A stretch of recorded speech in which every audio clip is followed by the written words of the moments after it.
नमस्कार बंधुरा बाच्चादेर खाबारेर आरो एकटी नतून पर्वे सबाइके स्वागतम जानिए आज निये चले एसेछि आयरनयुक्त एकटा पकोड़ा रेसिपि। माने जेटा खेले आपनार बाच्चार पेटटाओ भरबे आबार प्रचुर परिमाणे पुष्टि प्लस प्रचुर परिमाणे आयरन पाबे। जेसब बाच्चादेर रक्त स्बल्पता आछे किंबा जादेर शरीरे आयरनेर घाटति आछे तादेर जोन्नो एकटा एई सिजने दारुण एकटा पकोड़ा रेसिपि। अवश्यई बोलबो भिडियोटी ना टेने शेष पर्यन्त देखबेन। शुरूते आमी एखाने कि निये नियेछि आपनारा अनेकेई चिनते पेरेछेन, एटा हच्छे शापला।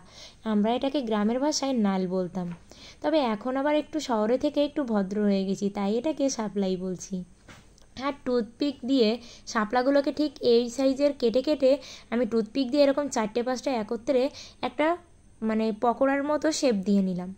এবার আমি এখানে নিয়ে নিয়েছি আটা। আপনারা চাইলে ময়দা প্লাস এর ভিতরে একটু চালের গুঁড়ি কিংবা বেসন দিয়েও করতে পারেন। আমি এই ময়দার ভিতরে আদা বাটা জিরে দিয়ে দিলাম আর দিলাম কাঁচা লঙ্কা। আর এই জিরাটা কিন্তু মিহি করে বাটবেন না, মিহি করে বাটলে কিন্তু এর সেই মজাটা পাবেন না। জিরাটা যখন আপনি আদা বাটা দিবেন তখন এটা ভাজার পরে না ওই জিরাটা গালে পড়লে অনেক বেশি মজার হয় এবং এই কম মশলায় এই রেসিপি বাচ্চাদের জন্য খুবই হেলদি। আর এর ভিতরে পরিমাণ মতো লবণ আর পরিমাণ মতো হলুদ দিয়ে আমি জল দিয়ে একটা ডো তৈরি করে নেব। ঠিক এমনভাবেই একটা ডো তৈরি করে নেব যাতে আঙুল চুবালে আঙুলের গায়ে এই ডোটা লেগে থাকে।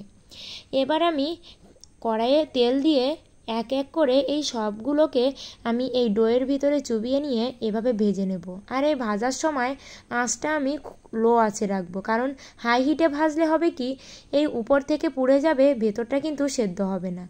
আর যদি আপনারা চান যে নালটাকে আপনারা লবণ হলুদ দিয়ে এটাকে মাখিয়ে রেখে দিয়ে জলটা ফেলে দেবেন তাহলে কিন্তু ভুল করবেন।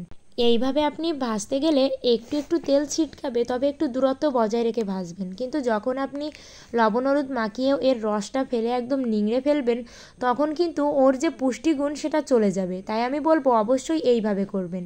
ছোটোবেলায় মায়ের হাতে অনেক খেয়েছি এই পুষ্টিকর রেসিপিগুলো, আর গ্রামে থাকলে তো এসব খাবারের কোনো জুড়িই নেই। আর এই যে সবগুলো পকোড়া কিন্তু আমি ভেজে নিয়েছি, এটা খেতে যেমন সুস্বাদু আর এটা খেতে কিন্তু যতটা ক্রিস্পি হয়েছে তেমনই ভেতরের ওই শাপলাগুলো পুরো সেদ্ধ হয়ে গেছে।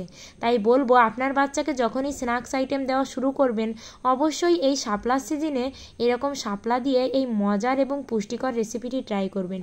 আশা করি আপনারা উপকৃত হবেন এবং আপনার বাচ্চা খেতেও চাইবে, আপনার বাচ্চা সঠিক পুষ্টিও পাবে। আজকের ভিডিওটা এ পর্যন্তই। সবাই ভালো থাকবেন, সুস্থ থাকবেন।